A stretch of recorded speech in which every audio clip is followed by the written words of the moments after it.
with that, I'd like to go ahead and introduce our speakers who will go into further detail in regards to these, the new suction outlet fitting assemblies. So Steve Barnes is the Director of Science and Compliance at Aquastar Pool Products.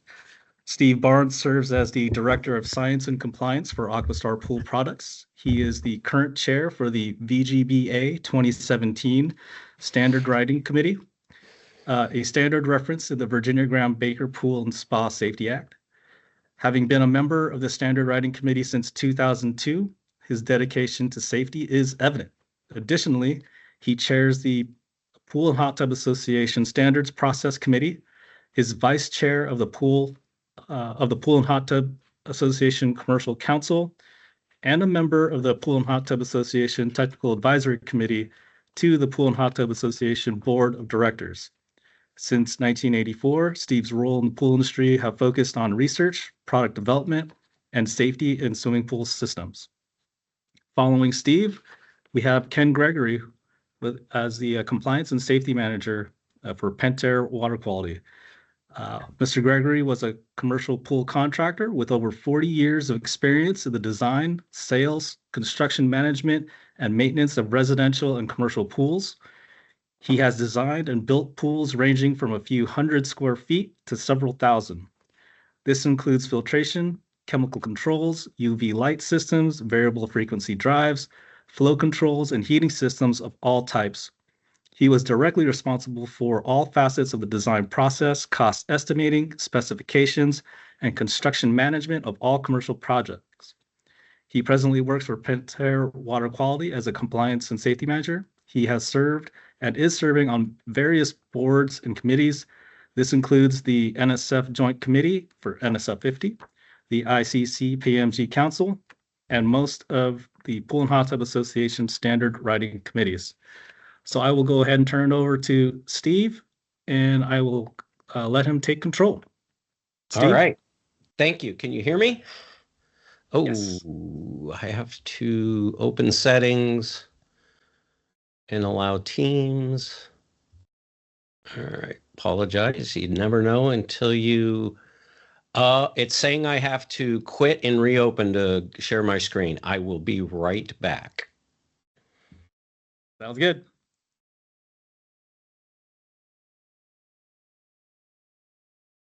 Sorry, this is Ken Gregory. I guess I'll have to do the same thing, so I'm going to do the same thing. So when I get ready to go, I'll be able to do it as well. Thank you. Sounds good.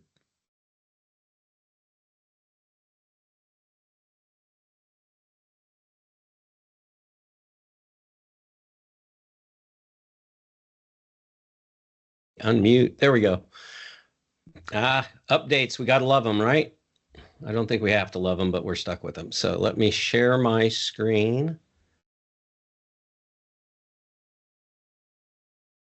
More security from...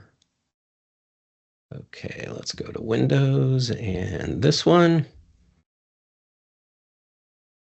Okay, hopefully everybody can see that. And let me take it full screen. Can you hear me okay? We got you, Steve. Perfect. Okay. Yes. So thank you. Let me say the introduction was very comprehensive, so I won't repeat any of that. I do want to say that as part of what I do for the as the Drain Cover Standard Chairman, I do a lot of education, including most recently for the World Aquatic Health Conference. So I thought it would be very helpful. All of this content is exactly what I think we're looking for here today. And this is what is being taught nationwide. And the Drain Cover Standard is a standard of the Pool and Hot Tub Alliance, formerly known as the APSP, formerly known as the NSPI. And I've been around long enough to see all of that. So this is that presentation that was just given a few weeks ago. And so I'm going to jump right into it. I know we're running a little ahead of schedule. That's good, but this way we can allow the most time for questions and that kind of a thing. So again, my name is Steve Barnes, Director of Science and Compliance for Aquastar Pool Products. And for purposes of this standard, I think it helps to know and emphasize that I am the chairman of the Standard Writing Committee. VGBA 2017 is what's now marked on compliant drain covers. It has a longer title that we've shared earlier. Also, it's important to note that ANSI, this is an ANSI standard that ultimately gets approved by the U.S. Consumer Product Safety Commission, but ANSI requires standards to be looked at every 5 years, and this process is open currently. So this standard, it's been active for about a year. I'll characterize it at this point as being basically clarification kinds of things, and a lot of the technical stuff relates to what test labs have to do. So I think when the new version comes out, I anticipate it to be more helpful without changing what you're about to hear. So with that, what we'll cover here today is just one slide on that. This is federal law. It is also California law, as we heard earlier. I'll show you 3 different videos of the drain cover testing. I think it helps to understand what's driving these elements, the fact that it is the successor standard, policy on original policy on field-built sumps versus what changed most recently in the 2017 edition. And the new policy does apply to all sumps. There's nothing involves engineers anymore. It's all just verifying that the cover matches the sump. This applies to manufactured covers, where there is a category in the standard for registered design professional sofas, and that's where they're doing everything, and it might be stainless steel grating or whatever. In that case, that engineer or architect is doing that, but that's not the focus of what we're going to cover today. Product specification changes, that's pipe size, pipe depth. We'll go into a fair amount of detail on that. I'll show you 3 different examples of manufacturers and how they are presenting this data, and all 3 of them are different. So that's one of the changes that's already been proposed, is that we come up with a standardized way that all manufacturers will present the same information. And then also the operating flow rates, which there was really good introduction in the last segment about that. I'll give you some more examples of this, and also a way to use a differential pressure gauge that we can talk about, that I'll cover in detail. So with that, let me start by the highest level. The drain cover is federal law by incorporation into federal law. So the U.S. federal law, known as the Virginia Graham Baker Pool and Spa Safety Act, and you can see, if you want to go for some light reading, you can go to 16 CFR Part 1450 and read all the details. I don't recommend it, though. So the important thing here is that the VGB Act designated the drain cover standard, ANSI APSP ICC 16 2017, as a U.S. consumer product standard. It's that designation that makes it federal law.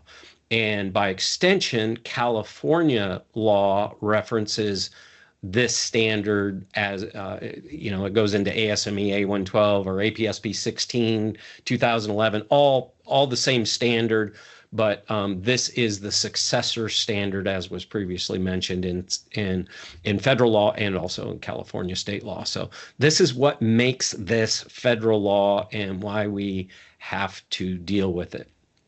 So the first thing I think that is helpful is, what is this standard entailing relative to how it impacts the real world, real pools, plan review, all of safety, all of those kinds of things.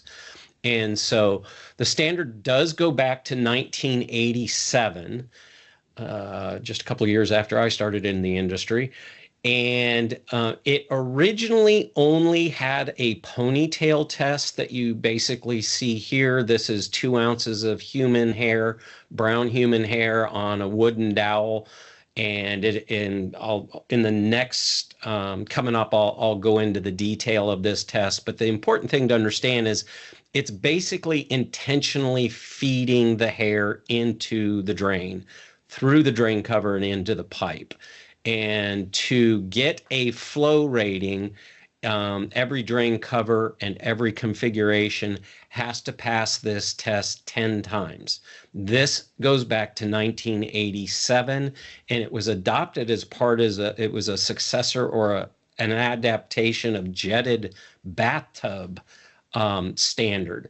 And so it's got some funky stuff in it on the mechanical side related to bathtubs that don't apply to pools and spas, but it is what it is. And that's our problem as manufacturers and test labs, not yours. So here is one of the more consequential tests that was added in 2007.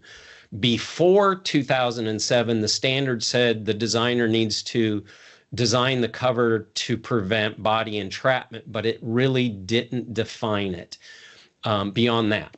And so in 2007, this test was added, and that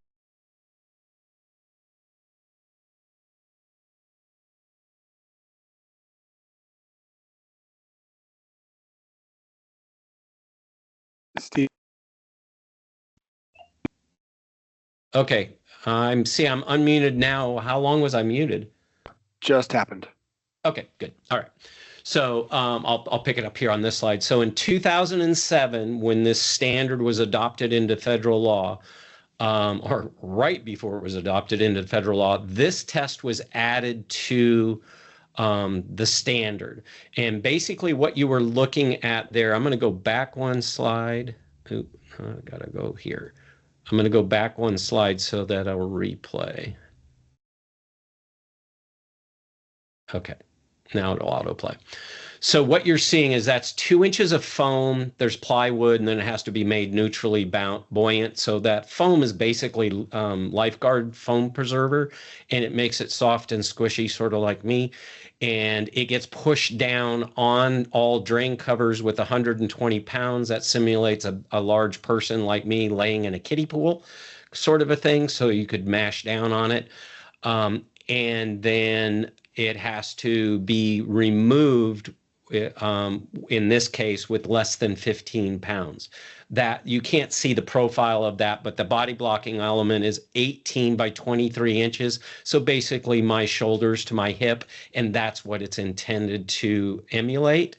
It's this test that eliminated all the flat and flush mount drains before it. So the namesake of the federal law, Virginia Graham Baker, she was entrapped in a residential spa with her hip, and it was a single drain, flat and flush mount, and it was certified to the original standard, but the original standard didn't have this test. So even though she was just 7 years old, she was able to seal that roughly 8-inch round drain cover. And so this test was implemented to address that hazard. And that's why our smaller blockable drain covers, those smaller than the 18 by 23 we're looking at here, that's why they have to stick up off the floor or wall so they can't be sealed. We're not fans of them from a practical point of view. I get that relative to cleaners, stubbing toes and all of that. That's why I'm personally, and I think the industry is big advocates of unblockable drains, because they are bigger than this blocking element and they can be flat and flush mount. So that's a little bit on that. One thing to our contractors out there, please, please, please, you'll notice that this cover has sort of a double ring to it.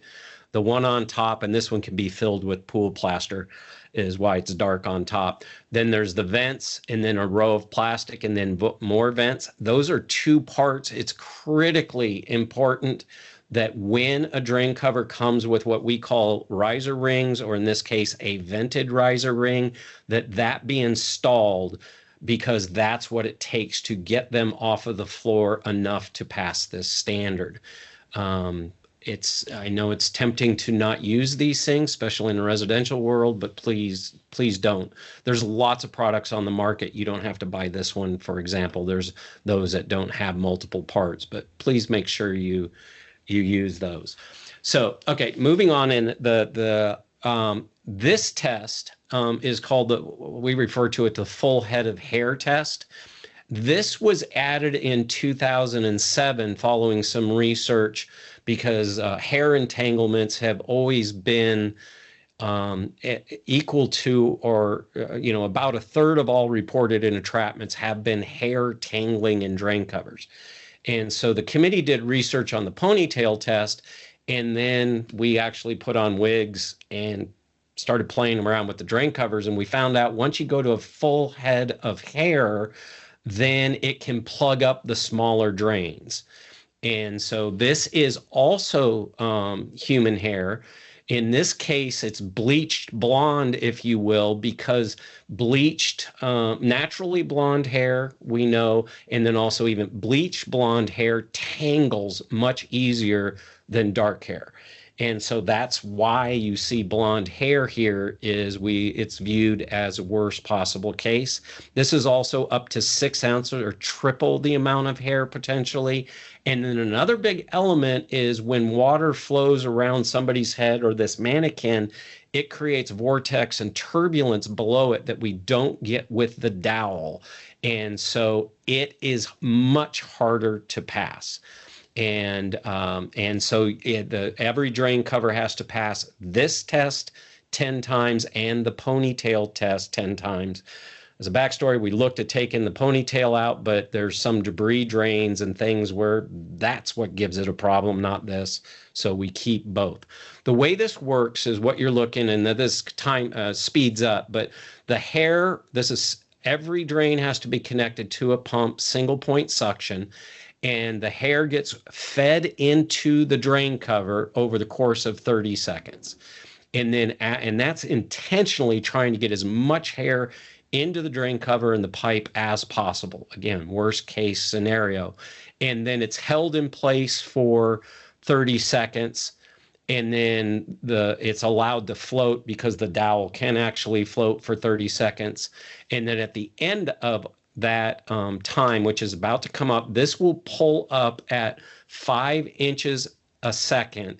And that's where we're measuring that we do not exceed 5 pounds of pull. And so that's about 3 or 4 of these blonde hairs.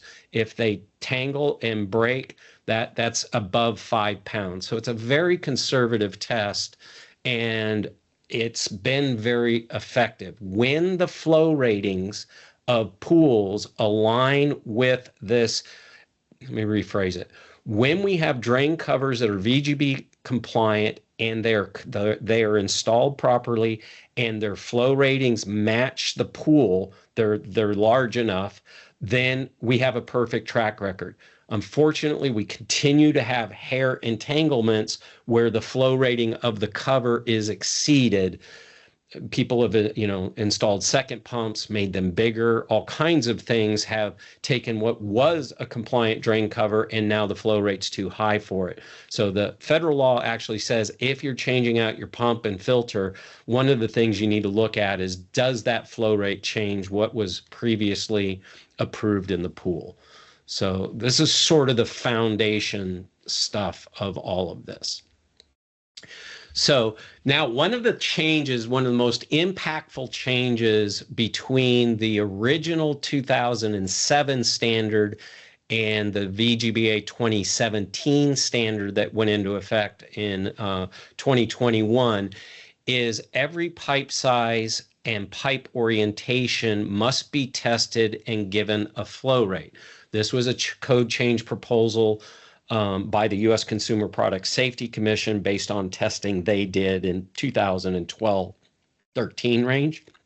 And so that's where this came from. And the reason, and I've got the video running on the right, is if you look here, the pipe opening on the left is a little bit less than 6 inches. The hair is 16 inches. So that means potentially we've got 10 inches of hair going into the pipe. And as you see, when this test is happening, it pulls right straight up. So when we have a pipe going out the side, like the sump you see there, the hair goes through the cover, down into the sump, and it makes a turn into the pipe. So that's point number one, versus if the pipe is out the bottom, like you see in figure 5 up above, now the hair is just pulling straight up potentially. Now, another element, and this is important for compliance, and especially if you're going to take single drains and split them into dual drains, it's possible. So if we have an old pool that has a, let's say 2-inch pipe, and then a single drain with 2-inch pipe, 2-inch pipe flow rates are quite low. You'll see on a chart coming up as compared to this 3-inch pipe. And so one of the things that dimension F allows us to reduce the pipe size after getting 16 inches out of range of the hair. That's F that you see in figure 1 in the upper left. So after that dimension, you can reduce down. Why that's important is in new construction or in existing pools, you could, if you're splitting the drains, use a larger pipe size between them, and then you can use the max flow of the pump, because the system would have a higher flow rate than, say, the 2-inch or 1.5-inch that was already installed. So it's important. And then they defined what the sofa as being all components needed to connect to the individual suction system. Well, that original 2-inch pipe is the individual suction system. And in this case, this product is defined as the sofa goes all the way out to that coupler there, or that 16-inch dimension. So that's sort of I know it gets complicated, but that's sort of an important thing. And it's understand that you cannot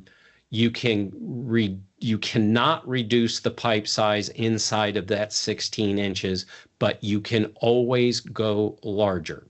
And I'll emphasize that point when I get to 3 different pipe sizes. So this is, I apologize, the slide is out of order. Well, not necessarily. This is the history of the standard. It started out in 2007 as ASME ANSI A112 198 2007. ASME got out of the pool business effectively in 2008. And then it moved to the then APSP, which is now the PHTA. So between the 2007, 2011, there was no change other than name and the logos on the book. In 2017, the 2017 standard is where these pipe sizes and all of that stuff came into play.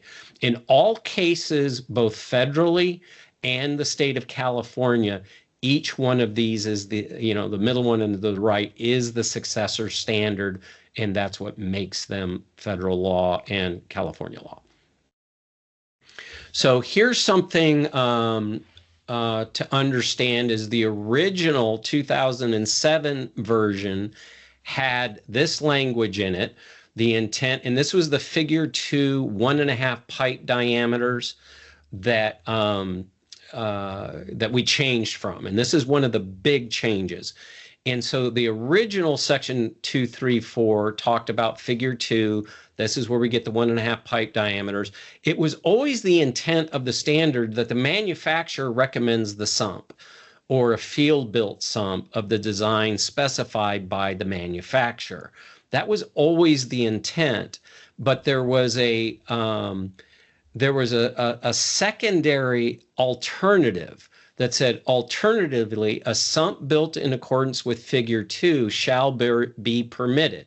And that's what everyone focused on. What got missed is they are further governed by the stipulations of Appendix 2, which says that they got to be tested. And that was confusing language for sure. And so that was what cleaned that up. The new standard, the 2017 edition, deleted the figure 2. Well, it replaced it. There's other figures now, but it got rid of this 1.5 pipe diameters, and it also clarified that an engineer or an architect can't sign, talking about manufactured covers, they can't sign off on alternate sumps because there's no way to do math on what hair's going to do. You just have to test it. And so it was way more convenient before, but it didn't quite achieve the goal. So the new figure 2 got repurposed just to explain the sump opening size. I'll spare you the details. That's used for what's a blockable and unblockable, and then there's testing that's involved. So that sort of supports something else, but that's the new figure 2.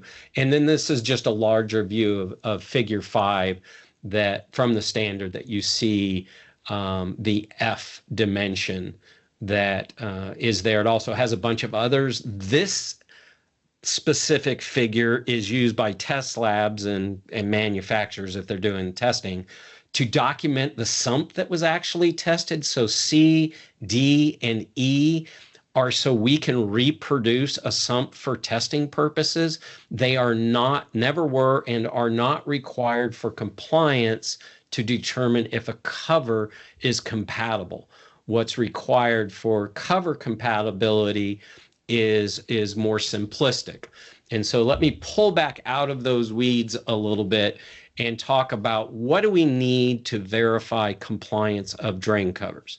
So, and this is sort of focused on existing pools.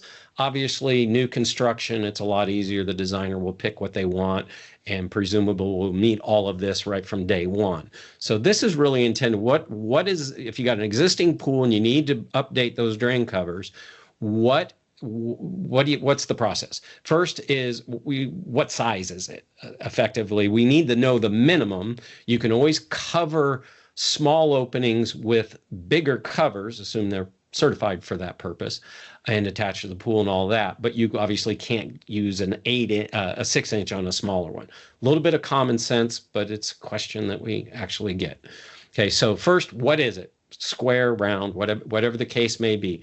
Then the next thing before selecting the cover, and I don't know any way to do it for contractors other than to get in the pool and measure, is what is the pipe size and what is the pipe opening depth. So we call it sump depth, but what is meant is the pipe opening depth.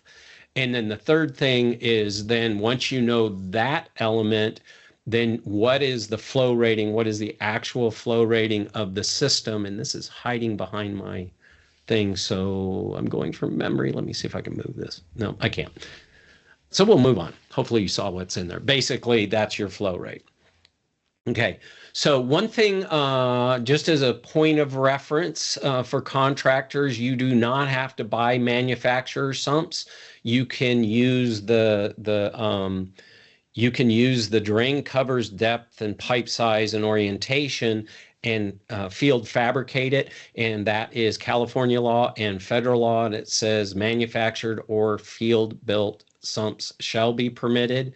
And it's really important. This is where you can only use a drain cover on a sump for which it's been tested and certified. So it's authorized by the manufacturer's instructions. So you have to look at every cover to make sure it's actually compatible with what you find in the real world. And it's important to note that a professional engineer cannot sign off on this. And the reason they can't is there's no way to mathematically predict where hair is going to go. So here's sort of a high-level look of the before and after. So before the 2017 standard, what we call VGB 2008, because it covered all three of those variations. So we had one flow rating for a cover on the floor and another on the wall, full stop. That's all you needed to know. After the every pipe size, every configuration, now that same drain cover has lots and lots and more coming of pipe size, pipe depth, orientation. And I think I have a close-up view coming. In fact, I know I'll show you the impact. But on the very top of this list, the top half is floor. It's 1.5-inch pipe out the bottom, like figure 1 you see above. 0 sump, so it's just poking through a fiberglass shell conceptually. The flow rating of that is 63, down from what was 170. And the difference between the two is the hair enters that 1.5-inch pipe, plugs it up, and if you get above 63 gallons a minute, the hair gets stuck. The bigger the pipe, you go down multiple rows. Let's say the biggest one, about halfway down line G, that same cover over 6-inch pipe, the flow rating's 200, because the hair doesn't plug up 6-inch pipe, and there's a lot of in between. So that's one manufacturer's way of conveying this. Here is another where this same information is, if you look at the top line, it says field fabricated sump, 3-inch bottom, gives you your floor GPM and wall. If it's a side 3-inch, then that's got a different flow rate. So the first one was 184, but you get the point. There, you have to look by model and see what configurations they are authorized to use. And then here's another company's way of displaying it, a little bit more similar to what the first company was doing, but they use them more footnotes, and this is actually one of the third-party listings formats. So it shows the port location, pipe size, and that kind of a thing. The actual manufacturer's instructions talk about pipe depth specific to these. So you look at this and you go to the instructions, and that's where I think there's room for improvement. All of us manufacturers will be coming up with a standard, not us, but the standard will be coming up with a standard way to present all of this to make this far less confusing for everyone. And then here's where, again, this manufacturer is documenting sump depth, but you got to do some math to find out the pipe opening. And that's where the hair enters and all of that kind of a thing. So there's room for improvement here. So here's the effect so you understand why did this get so complicated. If we look at this 3-inch pipe on a 0 sump depth, it has a flow rating of 138. If we move that pipe back 3 inches, less hair goes into the pipe and the passing flow rate goes up to 170. That was the configuration originally tested for this drain cover that only had 2 flow rates at 170. So when we go shallower or we go smaller, it changes that flow rate. Now, the good news is, by testing all pipe sizes and pipe orientations, we found out, well, if you go down 5.2 inches with 3-inch pipe, the flow rate actually jumps to 250. So what this really, hopefully you'll see, is it's not as much about the drain covers as it is the total system. And that's why the definition includes pipe size and all of that now. So what's going on, you get the hair out of range of the pipe, then you get a higher flow rate. And so that's sort of the message here. And that's why we need to know this information to find the appropriate flow rate. So that's sort of the nitty-gritty detail. Obviously, you have to follow the instructions relative to fasteners, making sure you use all the parts, internal, external, follow manufacturer's instructions. One of the things I do is I'm the spear catcher for our company. When there's a lawsuit, they come, I'm the one who handles that. And the very first thing we do is look at were our instructions followed? And when that answer is no, I'm out. We're done. because you have to follow the manufacturer's instructions. So please take the time to know them on the products you install. It's important to safety. And also, if you follow the instructions and everything's done properly and something bad happens, they're way more interested in the deep pockets of us major manufacturers than you as contractors. Not to say you won't be at the party, but you won't be there alone. So now I want to, and I was really pleased at the introduction about you getting rid of the 60 TDH as a default, and then moving into what is the actual systems. So one of the things that we need to be careful of is a like-for-like replacement may not be VGB compliant. So why? Well, maybe that original pipe size wasn't tested with that cover or orientation.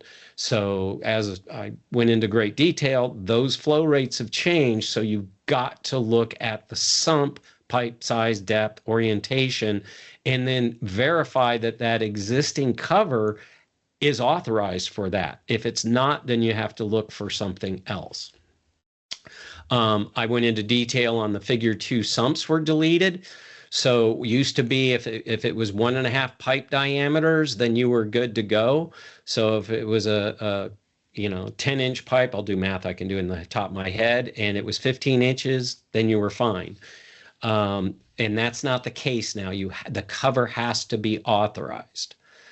And then now the next thing I want to focus on is one of the convenient things is if you're, for new construction in particular, if you look at the pump you're going to use, look at its high speed flow, because they're all variable speed effectively these days. Look at its high speed curve, and in this case, it's 175 gallons a minute. So if you were to use that 10-inch drain cover with the 3-inch side port that's 5 inches deep, it's at 250. And the pump can only get to 175. It makes everyone's job real easy. But you don't, so that's great until it doesn't work. And so now let's return our focus back to existing pools and look at you've got to confirm actual safety. And so if we look at sort of the worst case scenario, and there's a lot of them out there, where the pool was piped with 1.5 inches. In fact, there's a lot of 1.25 inches in California, copper, but 1.5 inches pipe, the design flow rate is 38 gallons a minute. Even the residential flow rate is 50 gallons a minute, and that's based on 6 feet per second for public pools and 8 feet per second for residential pools. Neither of those numbers are anywhere near close to what these pumps can do in a lab setting. So if we force people to meet the max flow, then we have to break out jackhammers. And unfortunately, that's happening all across the country. And that's why I spend a lot of time on this. California is getting it right. I like that. So let's look at why this is true. So this is actually a case study on single speed energy efficiency and all of that. But when I realized that this really illustrates this concept. So there's some details on the slide pre-DOE rule that really don't apply here. But what I want you to look at is this is a 1 horsepower single speed pump that was actually measured in the field using TDH with a differential pressure gauge that I'll end on. That's what you see in the picture. That's its pump curve. The red line is the system curve, and that's where it intersects. So when you measure the TDH, either with vacuum gauges and pressure gauges and doing the math, or in this case, a differential pressure gauge, we measured 59 gallons a minute. And so we look up and it's 42 gallons a minute with a 1 horsepower single speed pump. This pump was replaced with it's the same wet end, but it's a variable speed that's compliant with the new variable speed law. These new pumps are more energy efficient, and part of the way they get to the energy efficiency is by being more powerful. Or when you're more efficient, you deliver more water to the pool. So even though the wet end on the right, the pump basket, the pump, the impeller, all of that, assuming the impeller changed, But you can see they almost always are more powerful than the single speed pumps we're replacing. So we need to be careful about that. And so here, if you look at the max flow of the original pump was 90 gallons a minute. The new one is 110, and both of those are well above that 1.5-inch pipe example. Now we measure the TDH, and this is the point I want to really bring home, is while the TDH jumped significantly, the flow rate only went up, 7 gallons a minute? I think we went from 49 to 56.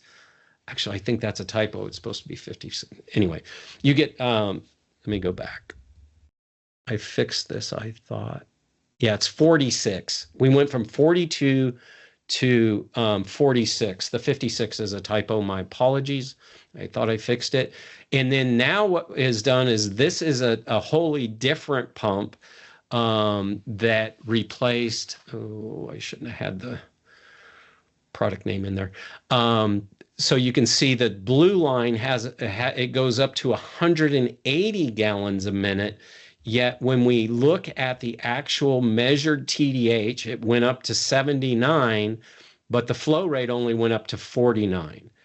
And so that's because of the system curve. When we talk about measuring TDH, what that's doing is defining that red line. So you could go up and put a 10, 15, 25 horsepower pump on this, and that red line is just going to keep going straight up. And the flow rate won't probably, even with a 25 horsepower pump, I would be surprised if it goes above 65 or 70 gallons a minute, just because you cannot get any more water through that existing pipe. And so here is an example of a 10 horsepower pump. This is 1.5-inch pipe. And because the 10 horsepower pump in the lab is connected to 10-inch pipe, the pump's capable of continuing to run even over crazy high vacuum. And what you're seeing is at 170 gallons a minute through 1.5-inch pipe, it's literally vaporizing the water. So this is a visualization of cavitation. And it was so interesting. That hair test didn't pass, by the way. We had to lower the flow rate. So, but again, the only reason we were able to do this is only 24 inches of 1.5-inch pipe, and then it goes to 10-inch. And so the pump was able to draw on that 10-inch pipe before the cavitation began. Now, obviously, cavitation is extremely dangerous and noisy in pumps. And on the right is a bronze impeller that's just been totally chewed up by cavitation. No way to get video of that in pumps, but it looks like this pipe on the right. Here is the test that failed miserably. And so we're up above the water level. This is a sidewall suction. So this is the 177 gallons a minute, as I just described. It totally chews up hair, and it was a one-way trip through this drain grate. So the absolute extreme. Why were we trying to test at 177 gallons a minute? Because this drain cover was originally rated at that flow rate. And it just proves the point that pipe size is what's really driving all of this stuff. Okay, so you saw this previously, so I'll go through this pretty quick, and I'm on the home stretch here. This is how we measure TDH. So it's important to know that the worst case scenario is with skimmers off and 100% of the flow coming through the main drain system or sidewall suction or whatever the case is, the VGBA drain cover system. And ANSI 7 defines that before measuring the flow rate of the actual system, turn off the skimmers. If you're 5 horsepower pump or smaller, I think that's fine. I have no reported incidents of that. If it's that 25 horsepower pump, don't turn off the gutter overflow system and do this. That gets way more involved. So who knows? You could cause mechanical damage. So be careful on that. But the concept for most of our, I'll say 5 horsepower and smaller, is you turn off the skimmer, measure TDH, and that'll give you your actual operating flow rate. So if we look here in this example, this is another 1 horsepower pump, not the same one, but similar.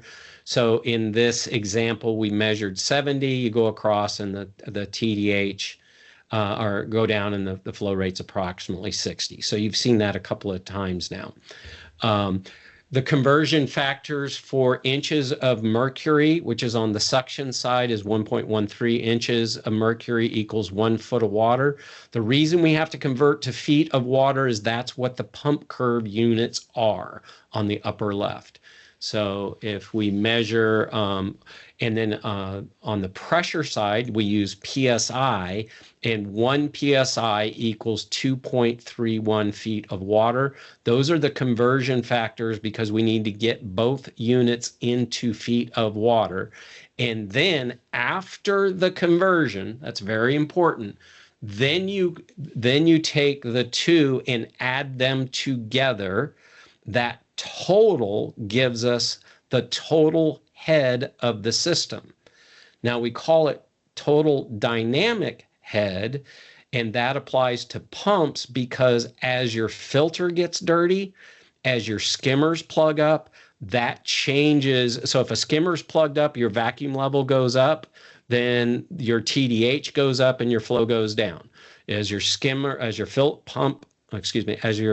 filter plugs up with debris, the pressure goes up, your TDH goes up, your flow rate goes up, or goes down, excuse me. So why we call it total dynamic head is the dynamic is our pool systems are constantly changing.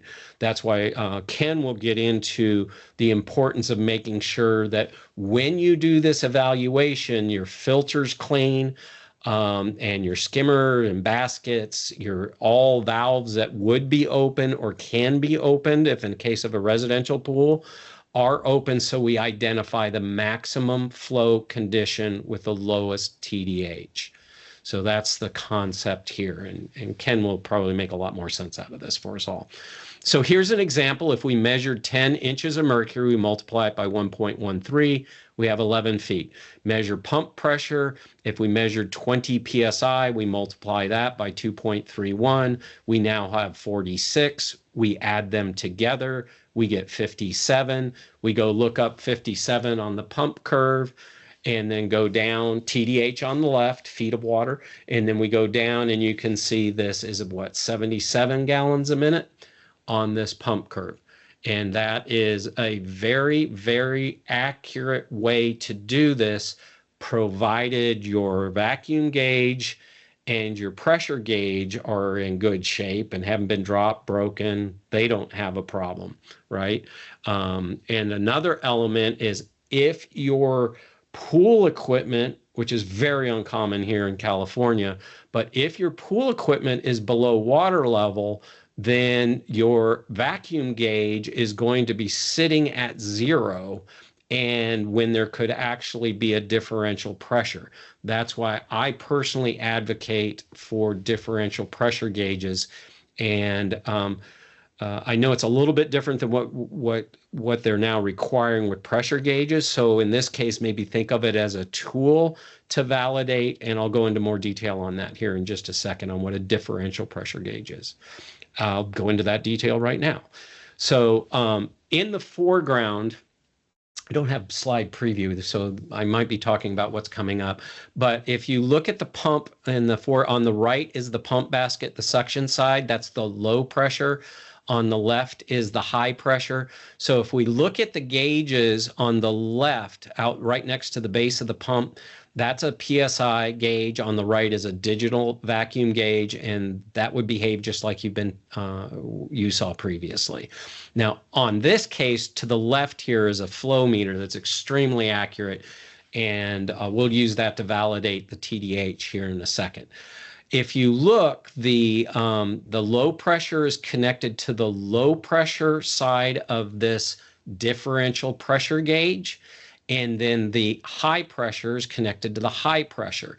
The differential pressure gauge is this one is in PSI, so you don't have to convert the inches of mercury. It's measuring total dynamic head in real time, only the units are PSI instead of TDH.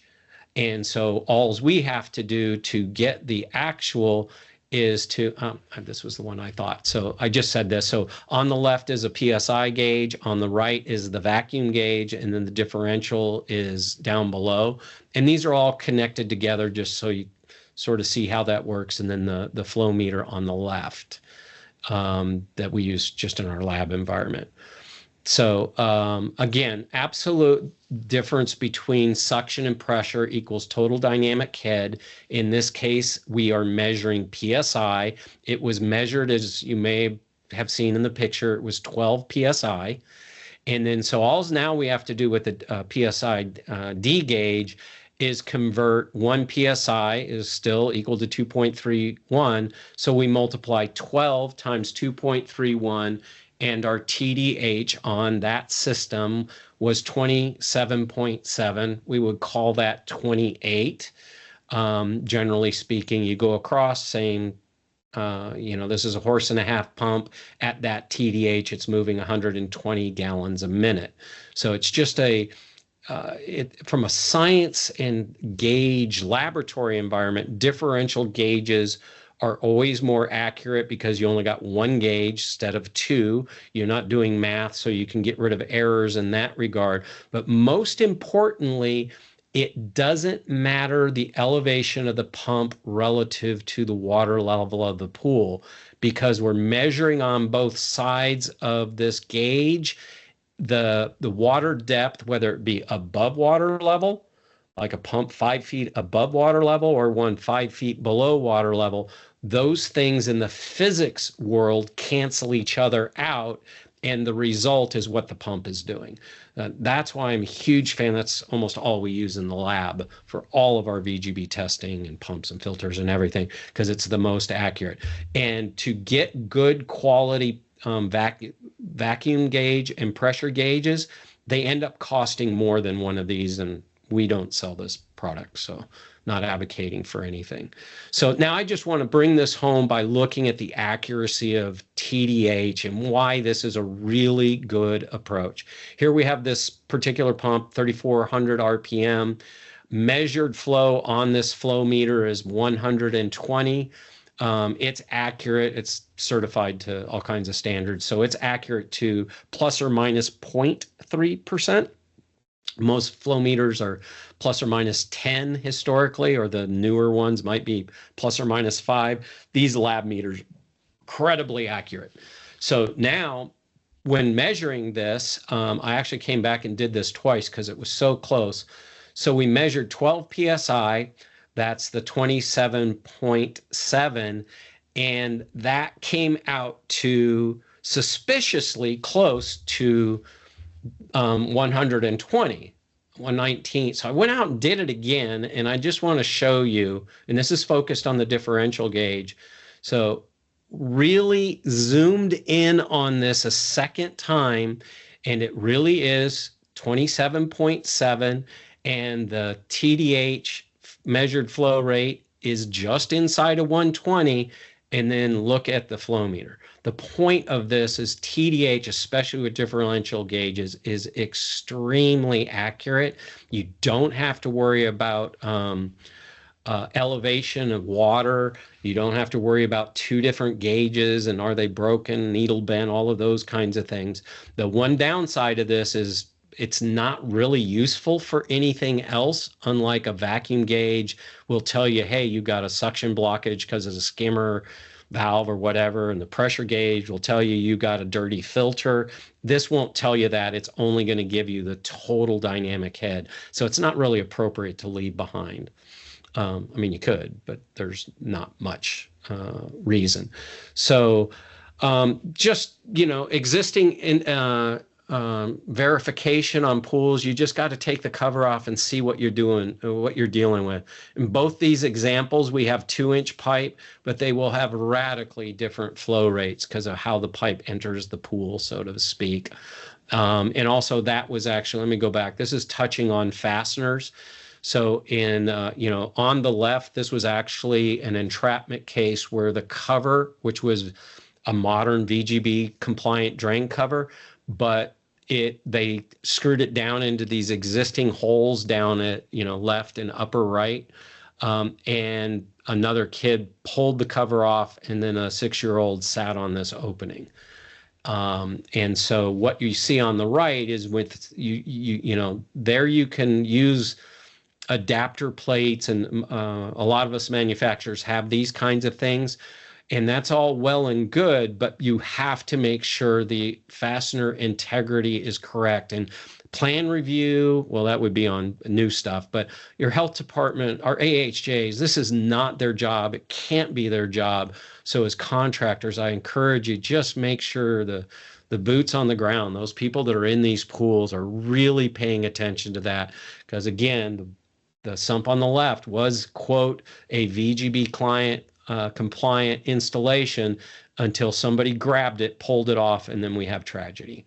Now, this is just a little bit more nuanced. One of the things that can happen is, this is an example in the upper right where the pool has been chipped out from a round 8-inch round drain and a new mud frame installed and patched, and then the cover attaches. But understand, so long as the manufacturer has tested it or had it tested and certified, you can use concrete anchors. And so this particular cover is authorized to be installed directly over that 8-inch sump, and then using concrete anchors to attach in these corner points. And then you wouldn't have had to chip out the pool. Point here is manufacturers provide these kinds of options. So when you run across a challenging situation, reach out to your manufacturers, look at their information, and there's more options coming out all the time. And this is just example of why this has gotten so complicated. This is the kind of stuff we see where they like the flow rate of the 18 by 18. They plastered in a frame. You see the old pool elevation down below. They plastered in this frame and then wanted to use the really high flow rate, but the pipe depth is not applicable. That, and the sump is sort of blocking flow. But just examples of why this is complicated and will continue. Here we have a spa with a filter small pipe and then a booster pump on the bigger pipe, and this has to be tested for this cover to be installed. So I hate to break the news to you, but this is complicated and will continue to be. And with, I believe that's it. I don't know if we want to take questions now, or I think if there's any specific to the law or the drain cover, now probably makes sense. If not, I suggest we let Ken sort of tie all of this together in the system level, and then we can collectively take questions at the end.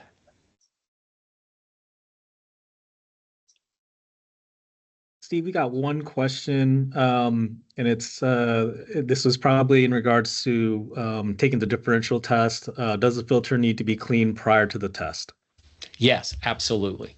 Yeah, because what we're looking for is, and Ken will definitely cover this in detail, what we're looking for is the maximum operating flow rate. And that's going to be, with a clean filter for sure. Or like if it's a cartridge filter, if they replace it with an new element, then the TDH could go down. If you replace a filter with a new one, or if you change a single speed to a variable speed, all of those things will drastically affect those curves. And so you definitely want to find the maximum flow for safety. Thank you, Steve. And we'll go ahead and move on with Ken.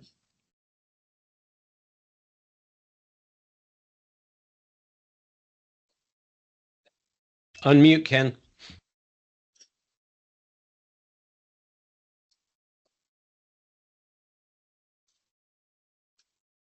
How about it now? Everybody hear me now? We got you. Okay. Well, thank you, everybody. I'm Ken Gregory from Pentair, and Steve, what a great job! You educated me some things. I've watched that several times, but every time I learn something, each and every time. Um, my presentation a little bit different than Steve's. If I can make this thing work, there we go. As Steve had indicated before, that there's several different types of entrapment, and with the advent of ANSI 7, we pretty much got rid of the entrapment issues and eviscerations for long if the cover remains in place. But hair entrapment continues to be a problem. And the only way, and I ask this all the time, is what is the only way that you can prevent hair entrapment? And if you listen to Steve, he told you that the best way to do that is making sure that the maximum flow rate that's on that cover required by federal statute is never exceeded. So if you don't exceed the flow rate then of that cover, then we don't have a problem. And that's what we're all trying to achieve in all of those. As indicated with Steve, there are several standards that come into play. The ANSI 7, of course, and as 16, which he's talked about extensively. But then we have the APSB 1 standard, which is for commercial pools, that comes into play. It's those standards that provide all the information that we need to follow. So things that when we're designing a hydraulic system, and I'm going to kind of lean towards new construction now rather than existing, as Steve has done, is we have to know what those turnover rates are for a pool and what the maximum velocities that are required in a swimming pool. And of course, where do you find those answers? Well, it's the standards will give you that. And for a commercial pool, and this is consistent with California, it's 6 feet on the suction side and 8 feet on the return. The old standard for one allowed 10 feet per second on the return, but that has been changed to 8 feet. So it's 6 feet and 8 feet. So where do we start from this? Well, we have to calculate the volume of the pool, and I hope all of us know how to do that, and taking the length times the width and the average depth to come up with the volume in cubic foot of space in a pool. And a cubic foot of space holds about 7.48 gallons of water. I'm sure all of you know that. So if you know how many cubic feet you got in the pool, you simply start multiplying. So for an example, if I have a 2,500 square foot commercial pool with an average depth of 4 feet, that would give you about 10,000 cubic feet, or 10,000 of those boxes. So then you simply multiply 10,000 times 7.48, and you come up with 74,800 gallons of water. And to find that 6-hour turnover rate, which again, California requires in Title 24 and most across the country, then we come up with approximately about 208 gallons a minute. In a commercial pool, this is your design flow rate. So the turnover rate now will determine what your design flow rate, and that is important because in ANSI 7 in 2020, and I was the chairman of that standard, we determined that that would set the size of the pipe that's going to be utilized in a swimming pool. So when we start with our pool and we know what our design flow rate, then that gives us a lot of information. First of all, it's going to size the pipe that I need to use, both on the suction and return size. It also determines what kind of size filtration system I'm going to use. In this case, my design flow rate is 208 gallons a minute. And if I use a sand filter, I need to use, using 15 gallons per minute per square foot. Let me go to my next slide. And that will give me the NSF 50 standard. In that standard, it has maximum filter factors for flow rate. A cartridge filter is now 0.375 gallons per minute per square foot. A sand is 15 gallons per minute per square foot. DE is 2 gallons per minute per square foot. If we go back to that original thing, you can see that in a this particular sand filter, we got approximately about 14 square feet of area. So we would need two. And if we look at the actual document for that filter, let me go to that next section.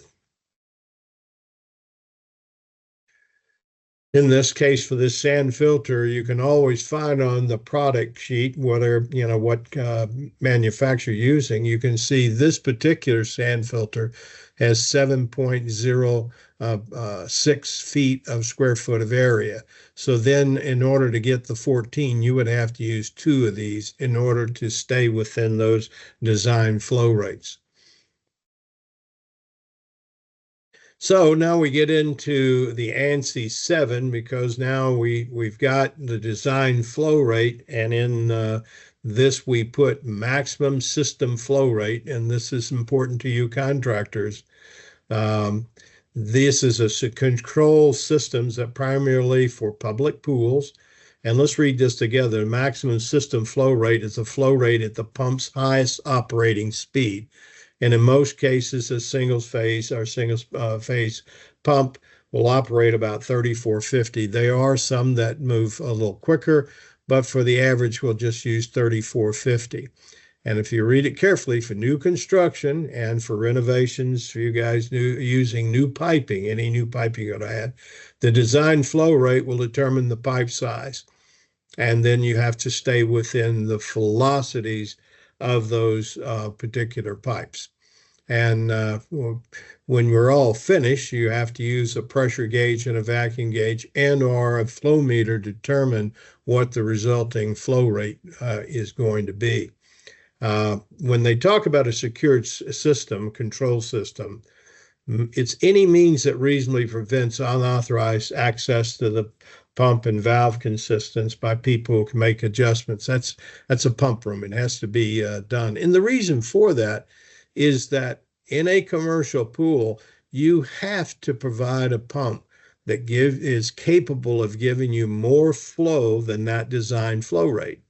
In this case, my design flow rate is 208. Now, keep in mind that if I had at a clean system, that pump is only capable of giving me 208 gallons a minute. As soon as that pump or the filter within the system begins to load, then that flow rate is going to drop below your design flow rate. So that's why that you have to have these pumps. And it's always been the case. When I first started building commercial pools, the only way we had to slow the pump down was to close down a return valve. And you're just adding some TDH to that system. And now with variable speed technology and flow technology, we can set a particular flow and the pump system will maintain that flow rate through that area. So let me go to my next slides. As Steve put out very eloquently, and I like those slides, Steve, when you begin to move water through a pump, when anytime it changes direction as you increase the flow through it, you will have cavitations. Basically, you're tearing the water apart. It's no longer linear, or what we call, it's not a laminar flow. So in your installation for new piping, before you go into the face of a pump, make sure you have at least 4 to 5 pipe diameters before entering into that pump after an elbow. I know you come right out of the ground, you make an elbow and you're going into the pump. By doing that, you increase the efficiency of your impeller by 50%. So make sure you've got that, because if you don't, the pump is not going to be as efficient for that. Now, for you new guys in calculating TDH, and then for existing pools, you need to find what that head lies. So for an existing pool, most all of the plumbing you can't see. It's under the ground. And of course, as Steve has pointed out, you can calculate that TDH using a pressure gauge and a vacuum gauge. I can't tell you how many times people in California have call, and the health department is requiring them to use that max flow that Steve talked about, because they have no idea of what the piping and how many fittings are underneath their deck. And if they would have simply checked that before they tore that system up by using a pressure gauge and a vacuum gauge to measure that TDH with the pump operating at full speed, with that information, you can save yourself a lot of grief. So make sure that you test that before you tear it up. So in this case, if the design flow rate is 208 gallons a minute and the velocity is 6 feet on the suction, 8 feet on the return, what pipe sizes would you use? Now, I did give Ernie a hydraulic book. It's a handbook that our company gives out. All of this information is in there. There's a vast array of information. So make sure you go through that and you'll find a lot of this information I'm going through. So in this case, the suction pipe is 6 feet per second. I don't know if you can, I hope you can see this. What size pipe am I going to have to use on the suction side for this new construction? And if you said 4-inch, you're correct, because 208 is under that 234 gallon a minute limit at 6 feet per second. So what size would I need to use on the return side, or the going back to the pool? If you said 4-inch again, you're correct, because at 8 feet per second, you've got up to 318. But if you look at right above that, it's 181. So you've got to go to the 4-inch, both for suction and return on this particular size. So sizing the piping is critical, and it will determine what the TDH is. And in that booklet that I gave you, there is a chart there, a friction loss chart. So in this case, we got a 4-inch pipe. And if you look over here on the just to the right, you see that 0.03 that's there. That is the amount of TDH in 1 foot of 4-inch pipe flowing at 6 feet per second. So if your plans called that you're going to install, let's say, 100 feet of this pipe on the suction side, you simply multiply 100 times 0.03. That gives you the amount of TDH in that 100 foot of pipe straight out. You don't need any other calculation. It's that simple. And then, of course, if you're on the return side, you're using 8 feet per second, then the loss per foot, and I need to move that up a little bit, is 0.07. Let me get rid of that arrow. 0.07. So if you've got 150 feet of return pipe or whatever you've got in your plans, then multiplying that by 0.07 would give you the TDH in that pipe.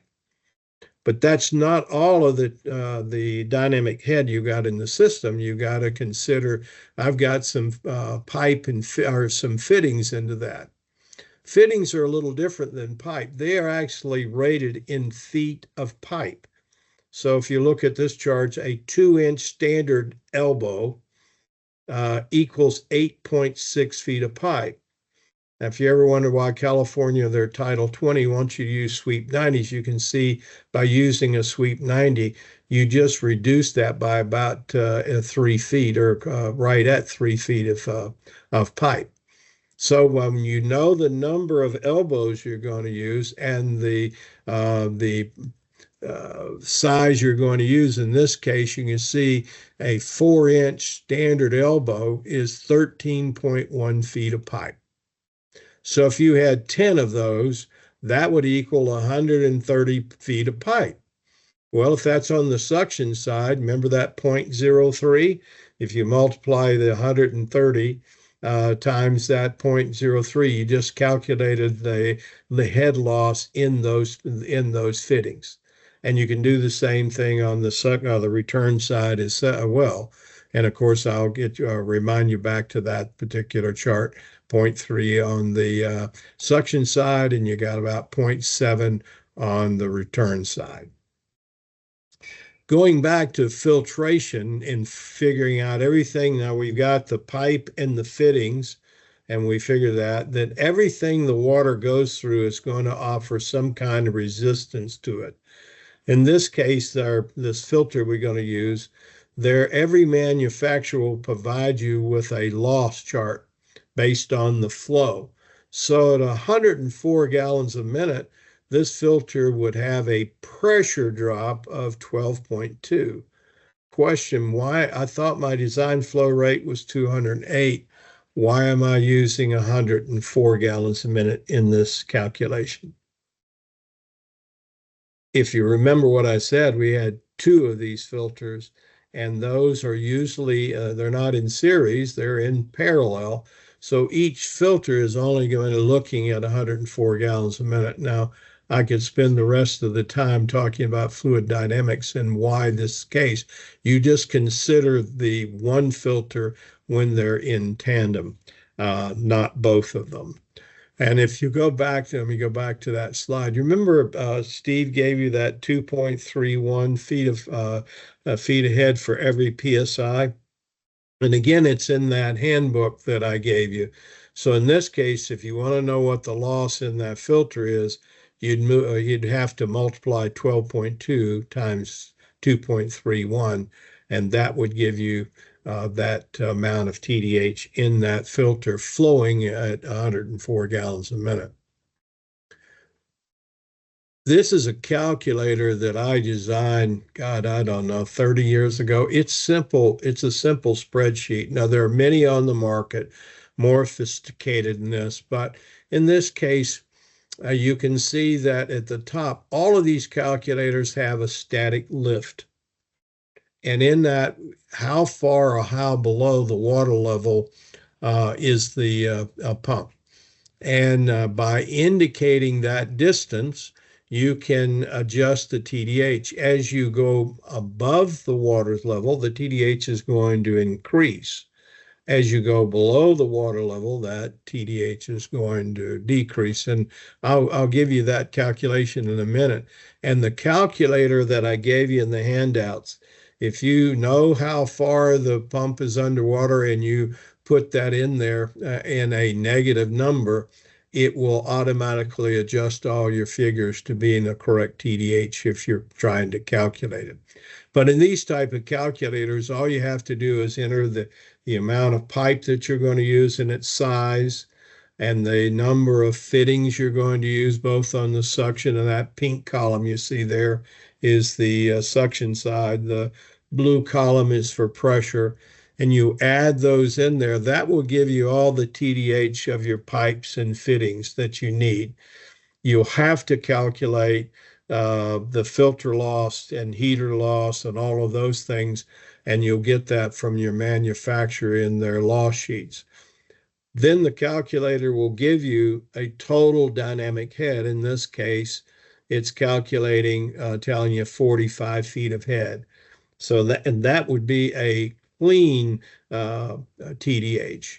So in this particular pump flow right here, you can see at 45 feet of head, and Steve gave you several of these, on that 3450 curve, you would have 260 gallons a minute using that the 4-inch pipe in the system.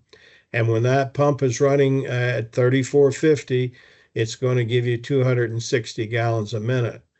The safety in ANSI 7 is if you do not change the filter, you do not change any piping at all, you don't make any alteration, you don't change the filter or alter it any size or add anything, this number will virtually never change.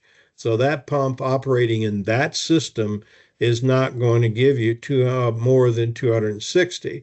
You can see that the actual maximum flow is over 200, almost 290 gallons a minute.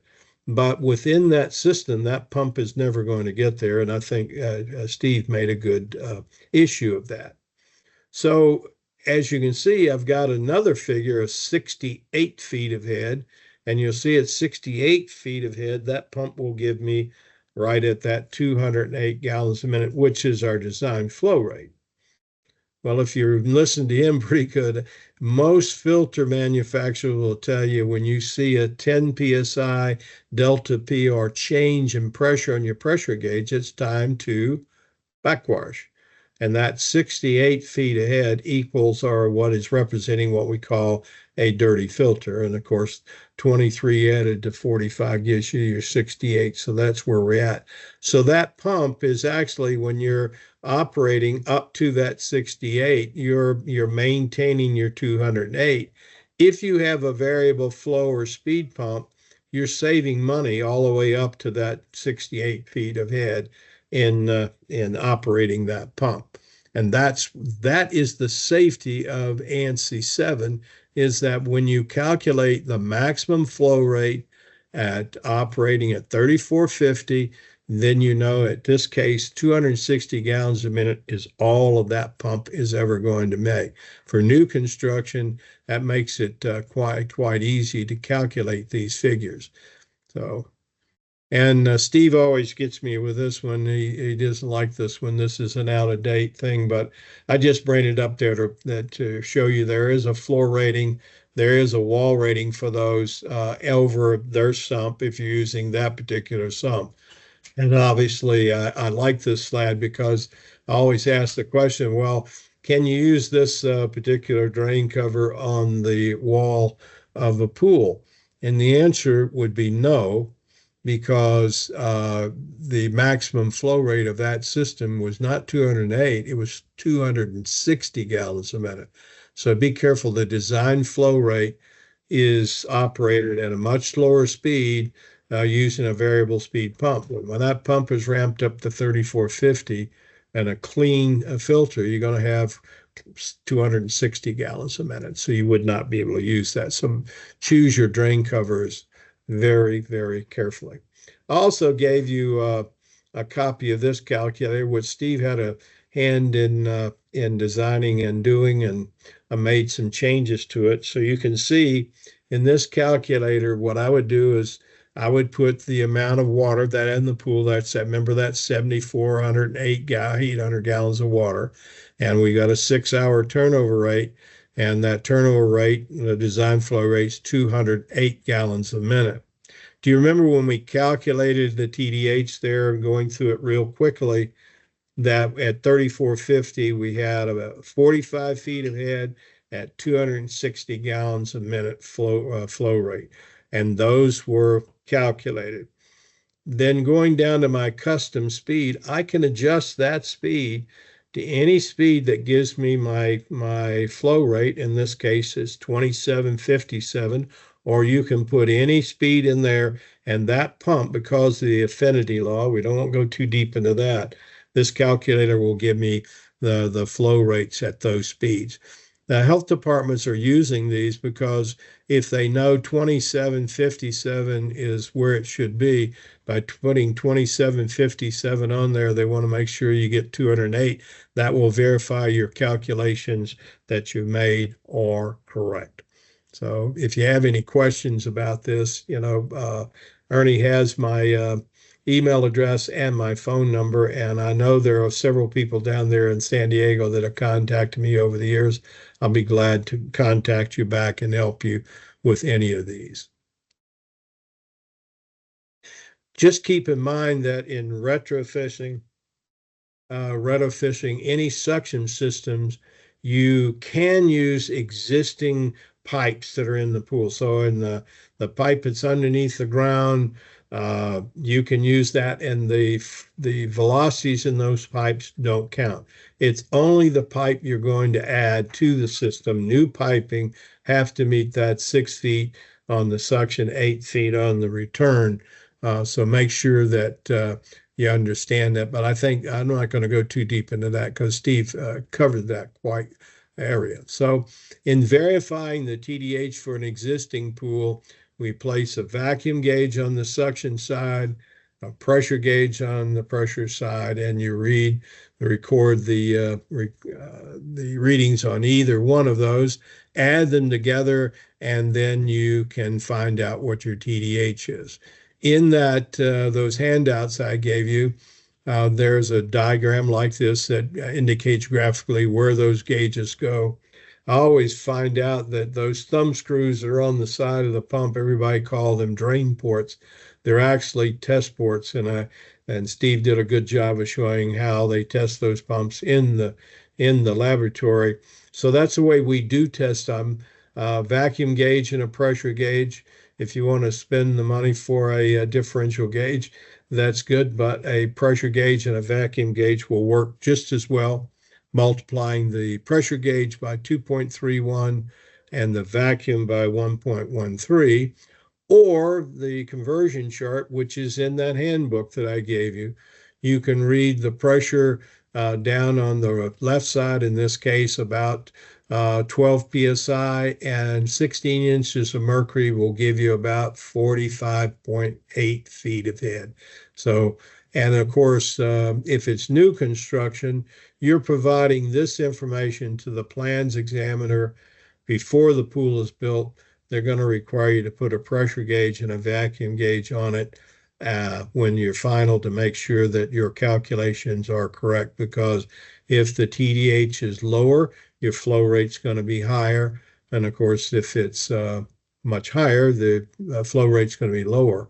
When it's higher, system might not operate for your customer, like the spa jets might not work. So trying to get it as accurate as possible is critical. In the existing pools, I will remind you again, do not tear the system up until you have ran the pump that's there at 3450 and using a pressure gauge and a vacuum gauge. Find out what the system TDH is, and then any modifications that you make, you can calculate those and then add those or subtract those from the system. I'm not going to, for time's sake, because I think Steve did a great job in talking about real world stuff, but I'll talk about this. This comes from Kiki Carson up in Orange County, and she has a lot of problems up there with existing pools and for what needs to be replaced, what needs to be not be replaced. So in this case, they had a spa here. It was built in 1979, had 1,200 gallons of water, and they had installed some newly installed 2-inch pipe. Again, the existing pipe is not considered here. So they needed to find out whether or not that 2-inch pipe was correct. In this case, 1,200 gallons, the 30-minute turnover rate, that would be the design flow rate, would be 40 gallons a minute. At 6 feet per second, a 2-inch pipe, and Steve already pointed that one out, you could up it to 63 feet of pipe or gallons per minute for a 2-inch pipe. So in this case, the 2-inch pipe would be acceptable, because when it's operating at that design flow rate, you're in that 6 feet per second.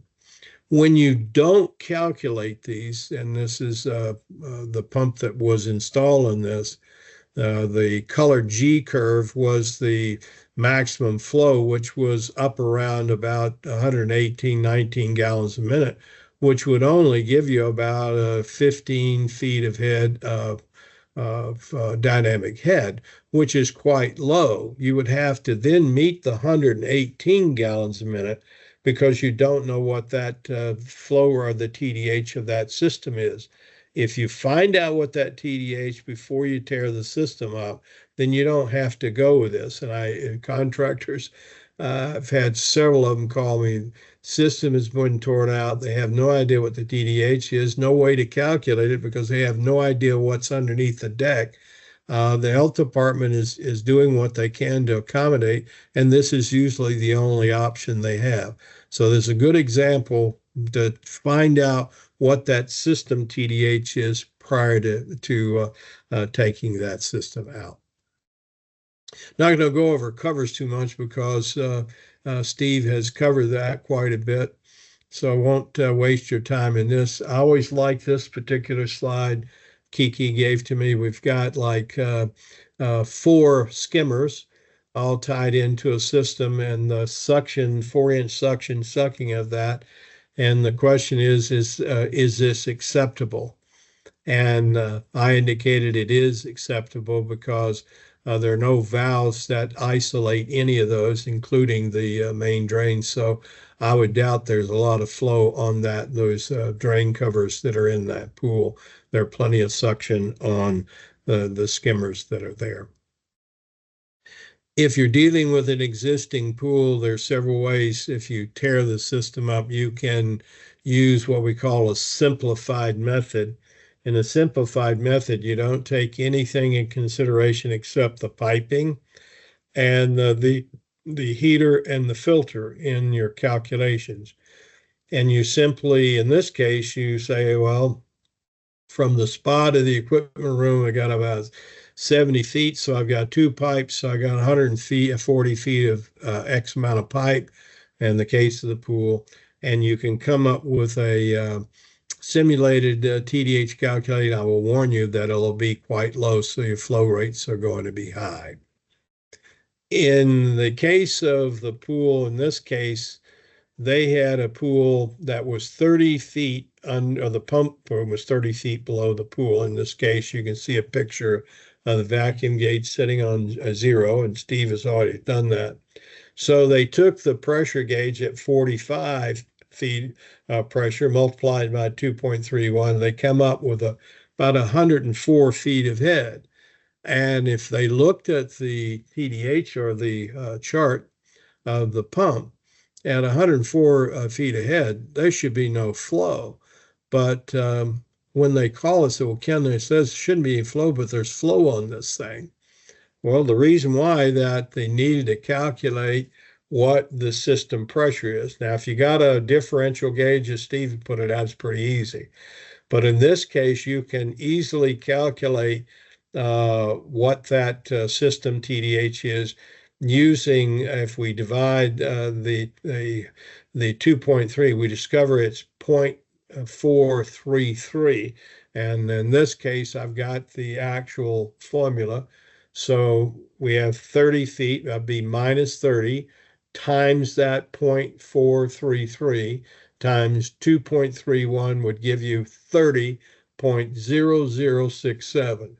Well, practically all you have to do is whatever the pump is underwater, subtract that from your TDH reading on your pressure gauge. In this case, you would subtract the 30 feet of head. So in this case, 30 from 104 would give you 74. And if you looked at 74 on that chart to the 3450, it reads about 80 gallons a minute. And Kazam, that was what the flow meter was giving us. So if you have it underwater, you simply subtract the distance it is under the water from the reading on the pressure gauge. I don't know if you will have questions on that or not.